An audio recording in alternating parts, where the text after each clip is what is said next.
Let me run through our 10 proposals. So we argue that evidence-informed policy activities need to be focused on understanding and integrating this relationship between the evidence system and the policy system. We can't keep thinking that they're two different things. We need to think about them together. And we can't keep telling them over there to change their practice whilst we just carry on doing the same thing. We need to, and you guys know this, but we need to somehow communicate to the academic world that collaborative, cross-field, interdisciplinary, transdisciplinary work is really important. Societal challenges are not going to be solved by these ivory towers of single fields where we don't speak across. I know we need specialists, but specialists need to talk to generalists, or we're not going to solve the world's problems. We need somewhere in our academic structures to start to value policy-relevant research and participatory approaches.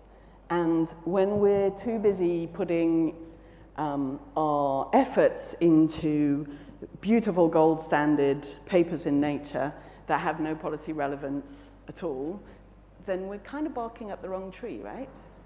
So we need to think about these things. And we know, it's like a collective banging on the door, we know that we need greater recognition within our evidence production, research production systems of research synthesis, of collating evidence bases, of summarizing what we know so that we can not just inform decisions, but we can also understand what the gaps are in our research. Okay, number 5. We need better research agenda setting, and we need to be able to really shift how agendas are set within our research and innovation structures within our countries. We need to really understand this science advice approach. I don't know if you've noticed, and there might be some people here, but science advice to government has taken off. COVID really accelerated it, but it was happening already. It's really sexy. The politicians like it. They will pay for chief scientists. They will pay for mostly white men to stand alongside presidents and explain research to them or explain science to them. But if those chief scientists are not properly plugged in to the evidence synthesis world, then they're going to be introducing greater prejudice and greater bias and not the other way around. So we need to be constantly challenging and improving this science advice model. It's here to stay, so we need to really engage with it. Oops, sorry. My button's not working. This is one of my government colleagues' beautiful ideas. We have this idea of scientific advisors into the policy system, but where are our policy advisors within our science systems? Because we need them. I don't understand policy very well at all, and I'm guessing that many of you don't either, but yet we're busy churning out research, and we need to have much better connections with this policy environment.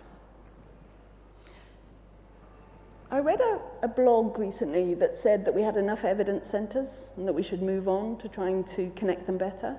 That's not true where I live. The evidence teams, there are fantastic individuals and amazing energy. We have some of the most dedicated evidence champions who I've ever met on the continent in Africa. And in fact, we have some in the room here as well. But we need stronger centers and we need more of them. And like Africa on its own is an enormous place. And we need to have greater investment and stronger bodies and teams of people who are doing this work. The last two on this, evidence for policy. So we need to think about research infrastructure that values bodies of science. We will only institutionalize the use of evidence if we think not just about telling them what to do to change, but acknowledging that we also need to change how evidence production is working and how we integrate them together. And of course, we need to learn. It is a huge embarrassment that the evidence-based field is really bad at tracking the impact that it has itself.